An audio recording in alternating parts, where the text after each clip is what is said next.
Hindi ka nakakatakot, Trillanes, tandaan mo yan. Oo, mas takot pa kami sa talsik ng laway mo kaysa sa tapang mo. Wala kang katapang-tapang. Pakinggan natin to. Umaga po ay muli ako magpa-file ng cyber libel charges laban dun sa 18 ex-soldiers. Ito ay bunga nung kanilang mga interviews after nung kanilang press call a few weeks ago.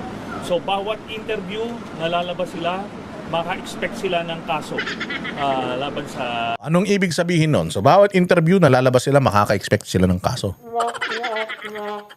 Kaya nga sabi ko nga, yung mga Marines na yan, meron silang inilalahad. Sa mga inilalahad nila, isa lang si Trillanes doon sa mga sa mga sinabi nilang mga pangalan. Hindi naman nagdidemanda yung mga sinabing pangalan. Ito lang naman iyakin na to. Nandiyan si Boying Remulla, si Boying ba kasama? O hindi, sino pa? Nandiyan si Loren Ligarda. Nandiyan si Chis Escudero sa listahan niya. Nandiyan si Zaldico. Nandiyan din yung mga iba't ibang mga nandiyan din yung iba't ibang mga congressman. Nandiyan yung Quadcom, sila Abante. Nandiyan sila lahat. Yung mga congressman. Wala namang congressman na nagsasampa ng kaso. Dahil nabanggit yung mga pangalan nila. Pinatutunayan nila, dinideny nila yung akusasyon ng 18 Marines. Pero wala namang magsasampa ng kaso. Pero si Trillanes, nabanggit niya yung pangalan niya, hindi naman kasalanan ng Banateros, nagsasampa siya ng kaso. Okay man lang na magsampa siya ng kaso dyan sa mga Marines. Maganda nga yan para mapatunayan ng mga Marines kung talaga bang siya ay nakatanggap o hindi. Hindi ba? Pagdating dyan ngayon, magkakalabasan. Sabi mo, nakatanggap ako, katarantaduhan yan. Eto may picture. Eto address na to, di ba sa'yo yan? Naghatid kami dyan Alam nga na sino hinatiran namin dyan? Bahay mo yan, katulong mo? Sino hinatiran namin dyan? Kapatid mo? Magkakaproblema siya ngayon. Pero ang sinasabi niya rito, bawat mag-i-interview sa mga ito, kakasuhan ko. So, ang gusto niyang mangyari, wala ng mga media outlet na mag-interview dito sa 18 mga sundalo na ito. Bakit? Kasi nga, pag in-interview mo to, automatic may kaso ka. Kaya nga sabi ko sa inyo, saan nanggagaling yung ginagastos nitong Tolonges na ito sa pagkakaso sa mga kinakasuhan niya? Mayat maya may kaso. Tangina, baka magulat ka, lahat na lang ng korte, puro kaso mo na lang yung dinidinig. Ang dami mga importanteng kaso sa Pilipinas, pucha, dadagdag ka pa. Hindi ba? Yun yung gusto niyang sabihin dito na lahat ng mga magsasampa ng kaso, yayariin ko. Demanda ko lahat. Ibig sabihin, pinipigilan niya na magsalita yung 18 Marines. Pinipigilan niya na gumamit ng platform, media man o social media, itong 18 Marines. Bakit? Para hindi na marinig ng taong bayan paulit-ulit yung pangalan niya. Kasi paulit-ulit yung pangalan niya hindi na nga lang dito sa mainstream media. Sabi ko nga sa inyo, isang mainstream media sa ibang bansa, yung nag-interview kay Levy Baligod, nabanggit din yung pangalan niya. Ba't hindi mo idemanda yung mainstream media na yun sa abroad? Nabanggit din yung pangalan mo. Namimili ka. Akala mo naman, akala mo mapapaos ang Banateros dahil sa demanda mo? Nek-nek mo. Sinong ulol? Sinong gago na prosecutor ang maniniwala sa iyo? Nag-interview kami, yung mga kasamahan ko, sa kapasidad na bilang isang may show sa isang network na may prangkisa naman. May prangkisa ang SMNI, di ba? Hindi pa naman nawawala yung prangkisa nila dahil kailangan ng Congress and Senate hindi pa naman nawawala. Paano yan? So technically, nag-ooperate pa din itong media outlet na ito, itong SMNI, at kami bilang mga news anchor, meron kaming kapasidad para mamili ng mga tao na i-interviewin namin according sa liking ng mga nanonood sa amin. Na-interview namin tong 18 Marines dahil hindi naman sila pinakikinggan ng Senado, di naman sila pinakikinggan ng Kongreso. Binababoy naman lang sila sa mainstream media, kaya bibigyan namin sila ng pagkakataon para masabi nila kung ano yung kanilang mga nilalaman ng kalooban nila. Freedom of expression, baga, akusahan nila yung mga alam nila na dinilibera nila. Now, ikaw, Trillanes, kung gusto mo, interviewin ka namin. Message ka lang. Boss Dada, yung isang staff mo, yan, yung mga nakatayo dyan sa likod mo, kung sino man yan. Kontakin na ako, Boss Dada, gusto ko rin magpa-interview. I'll be more than willing to interview you and ask you critical questions and answer them. 'Di ba? Kung ganun ang dapat na na gawin mo. Pero yung nag-interview, pati yun kakasuhan mo. Ikaw lang yung tangang gumawa niyan.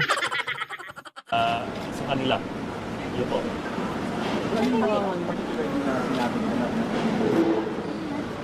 Na yun nga, nagbigay ako ng pera sa ICC, na tumanggap ako ng mali-malitang pera. Yak, ang sakit. Hindi ka ba tumanggap ng mali-malitang pera?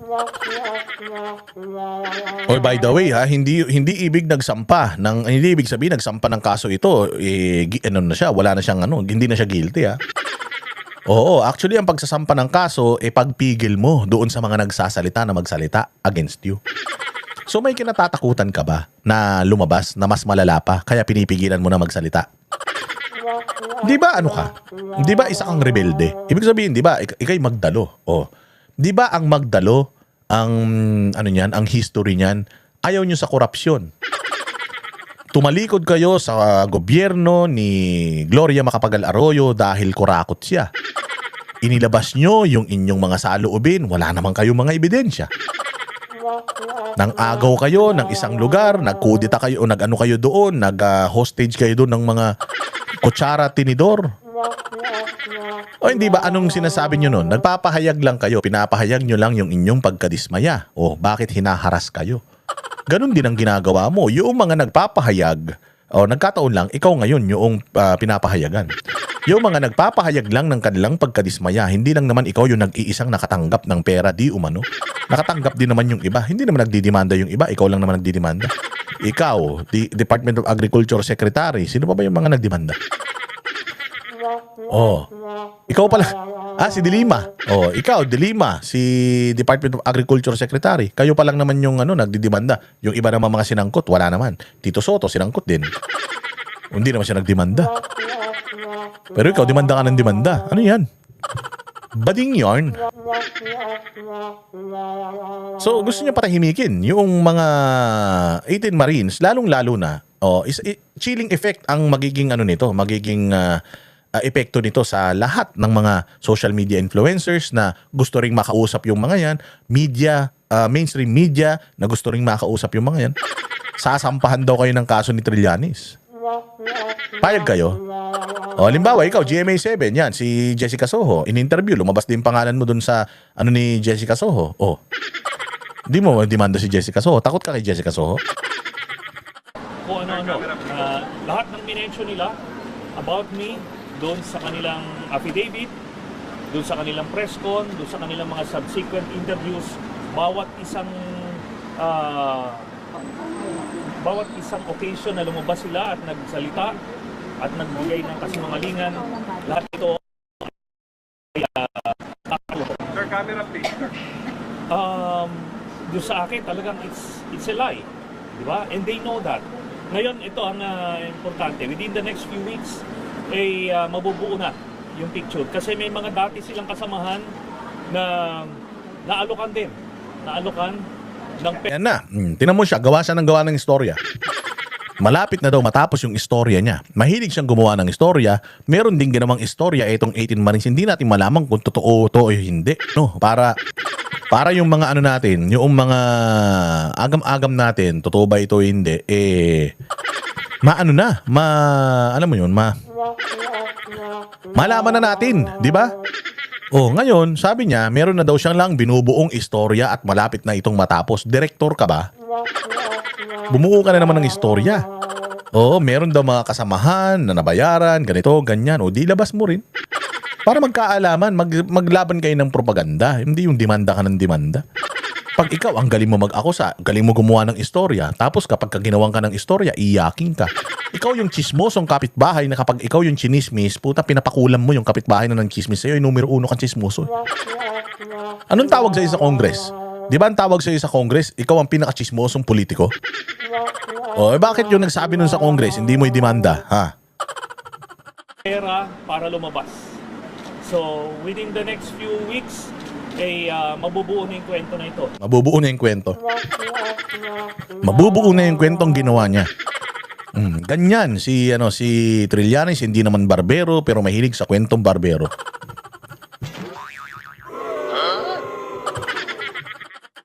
At meron meron na sa kanilang iba na na bumibigay na at malapit na magsabi ng totoo. Bumibigay na? Parang ikaw bumigay ka na? Malapit nang bumigay to. Malapit ka nang bumigay, Trillanes. Konting panahon na lang. 2028 na si Inday Sara na presidente. Butang ina, galingan mo.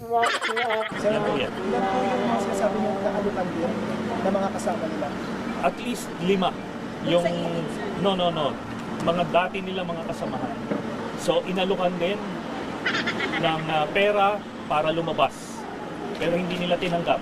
So yun ang dito. Sir, nasa active pa po ba yung 5 na ito, sir? O mga retirado na ito? Meron nasa active, merong mga retired din. Sir, tatayo po sila against this people? We'll see.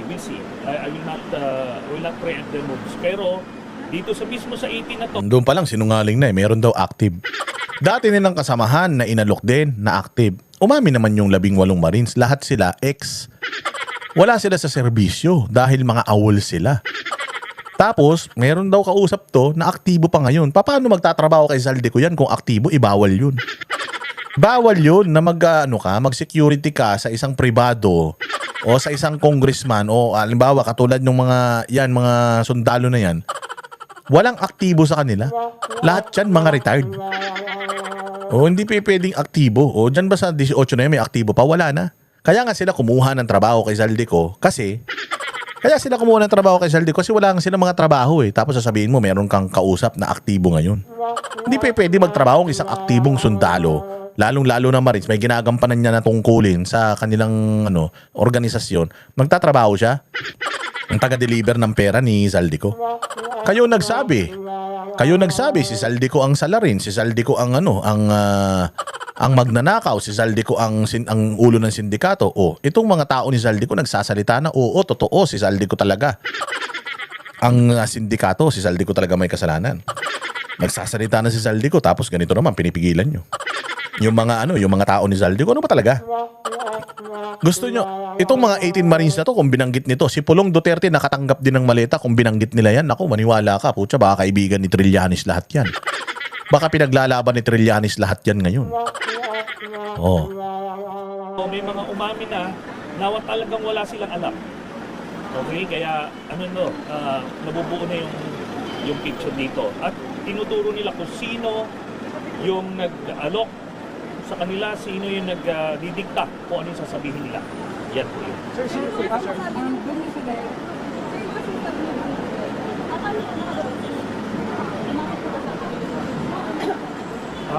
Hindi ko na lang muna sasabihin kung Paano yung mga bumigay na sinasabi mo, lumapit po ba sila sa inyo? O kayo ang lumapit? Kung kayo lumapit sa mga yan, ibig sabihin, may hindi kayo magandang ginawa. Bakit kayo lalapit sa kanila? Maniniwala ako kung inilapitan kanila kasi itong mga sundalo na ito, yan, sila ang lumapit eh. Si Gutesa, siya ang lumapit. Pero kung ikaw, naghanap ka ng makakausap mo, putya, baka yung ipinapahid mo na binayaran yung mga yan, baka kayo gumawa. Baka, di ko sinabing ginawa nyo. So tinanong siya, sir, paano yan? Hinanap nyo ba sila o lumapit sila sa inyo? Secret. Pag-uusapan pa namin. Kasi hindi pa nga tapos yung istorya niya eh. Pag sinabi niya na, sila lumapit sa akin, wow. Bakit sa'yo? kung ano yung source ko, basta't mababalitaan nyo na rin lang yan within the next few weeks. Siran-sira ka na, Trillanes. Siran-sira ka kasi naniniwala yung mga tao na nakatanggap ka ng maleta dahil ultimong tinan mo ang naglaglag sa'yo dito, dapat nga ang dinidemanda mo rito si Boying Rimulya, siya naglaglag sa'yo Dinideny mo, kamo walang nangyaring ganun, wala kang kinontak ng mga taga-ICC, wala kang inaccommodate ng mga taga-ICC, tapos umamin si Boying Rimulya mismo. Sabi ni Boying Rimulya, pumunta ka sa bahay niya kasama mo yung mga taga-ICC na yun. So, ibig sabihin, sinungaling ka. So, ibig sabihin, totoo na nakipag-coordinate, cooperate ka sa ICC. Kasi sabi mo nung una, hindi. Tapos biglang bumuelta ka nung binisto ka ni Rimulya. Sinungaling ka, Trillanes. Yung mga 18 Marines, ano namang pagsisinungaling ang nahuli nyo sa kanila? Wala pa naman. Di pa naman sila iniimbestigahan talaga ng mga dapat na ahensya ng gobyerno, lalo na ng Senado. O sana, patawag sila sa Senado para pumunta ka ron at ikaw mismo ang magtanong sa kanila ng diretsyo. Pero hindi eh. Dinidemanda mo dito. O, para manahimik sila. Lahat na mag-i-interview dyan, didemanda ko. Lahat ng mga lalabasan nila. O, pipigilan natin sila magsalita. Si Rimulya, i-demanda mo. Si Rimulya nagbisto sa'yo eh, na totoo na nakipag-usap ka. Dininay mo, totoo pala. O, so paano kami maniniwala sa'yo? Hindi ka nakatanggap ng maleta. Ang linaw ng mga sinabi nitong mga Marines na ito. O, kami ang nag-a-assist doon sa mga taga-ICC. Nagbigay kami ng pera, di umano. Kay Trillanes. O, at naghatid pa kami sa bahay niya. Ganito yung amount, ganito yung ganito karami. O, hindi ba? So, kanino maniniwala yung taong bayan kung si Rimulya na ombudsman natin mismo nagsabi na totoo nakipag-cooperate ka sa ICC? Kaya aligagang ha? Kaya problemado ka ngayon, boss. Dahil sa ikaw may kasalanan yan eh. Ginawa mo yan eh. Tapos ngayon magagalit ka. Kami ang boses ng masa, hindi natatakot. Katotohanan lang, di kami nalulunod. Walang bahid ng sismis, lahat ay totoo. Kahit sino ka pa, pag mali ka babanatan ka. Walang pinipili kulay, wala kaming kinikilingan. Basta para sa bayan, kami lalaban. Pag tama palakpakan, pag mali banatan. Di matitinag, di matatakot. Para sa bayan, tuloy ang sigaw. Sa harap ng kamera, walang halong takot. Mga baluktot, lahat kayo'y tutumba.